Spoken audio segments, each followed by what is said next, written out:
It's Andy here from FTTV Boxing with Laura Payne. How you doing? Yeah, I'm good, thank you. How are you? Not bad. We're here at Will's gym down here in Romford and Elite Boxing. How do you find it down here? Because we obviously haven't spoken before since you've been here. Yeah, I love it. Yeah, it's like good gym, good energy, great coaches. So yeah, couldn't be happier. Excellent. We got to say that because Will's sat behind you over there. Can't start slagging it off. No, I love it. So when are you next out? Because I've followed some of your fights and really looking forward to the next one. Yeah, definitely. We're just waiting for a date at the moment. We're hoping for one sort of sooner rather than later. But as I say, that's all down to Will. So as soon as him and Jay sort out a fight, then obviously it'll be announced. But fingers crossed it won't be long. Been in the gym, haven't stopped, so I'm ready to go.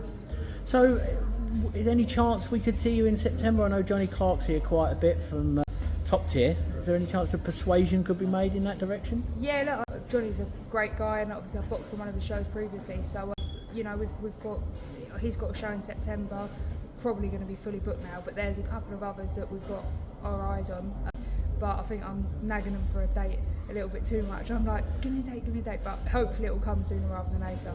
Well, I was talking to Will a bit earlier, and he says possible travel overseas. Yeah, potentially. Yeah, you've got to go wherever the fights are, and we want to step up now a little bit, and so we'll see wherever the best opponent is for at this stage of my career, which is obviously being guided right, and that's really important. And then we're looking at titles, so we've got to make sure that the steps are perfect now. So yeah, leave it all down to them. Well, it's probably the best way, but given your ambition yourself, I mean, where do you see yourself by the end of the year? I'd definitely be wanting to have a couple of titles around my waist by the end of the year, sort of start next year. But hopefully we'll get out 3 more times this year. And if we can finish this year with 1 title, I'll be really happy. So, which is doable, and by the sound of things, is the plan. So hopefully, we're winning it all come through. So let's talk about where your start in boxing came from. How did it come to you? When did you first love the art of the ring, as we call it? So I originally was a kickboxer, but I was born with dislocated hips. So they changed the rules in the kickboxing where you had to do a minimum of 8 kicks, and I literally just couldn't get my hip up, and I was just running in with my hands all the time. So it's like, right, I'm going to have to switch over to boxing, and that was probably, I'm 27 now, that was probably 10-15 years ago. And then I've just been in the gym ever since then, really. I went on the GB squad as a development, had a brilliant experience there, and then obviously just done what I could as an amateur, won the Haringey, came second in the Winter Women's Box Cup, and then turned over sort of around COVID time.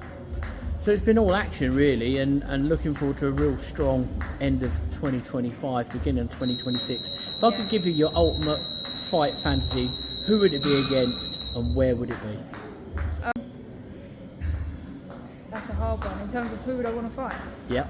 So obviously you've got, we've had anyone in the super flyweight division. There's been talks of like Maisie Rose. I don't know. I think she's fighting Chloe Watson potentially, maybe next. But for me, it's about, like I say, choosing the right steps at the right time. But it would probably be Maisie Rose for a world title and a good spot in London. I'd say, the O2 or Wembley, something like that. All right.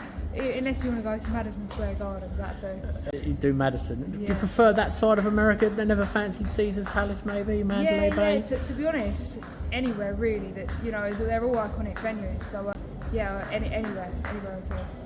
Excellent. Well, we're going to be following you, and we're going to wish you all the best success in the world. Thank you very much. And what would you give a message to other girls wanting to get in the sport? What advice would you give them? I would say just listen to your coaches, stick with it. It's a hard sport, so make sure you're training hard and not cutting any corners. And yeah, you can go all the way. Fantastic. Well, we wish you all the best, and we'll be following you. Thank you very much. Thanks. Take care.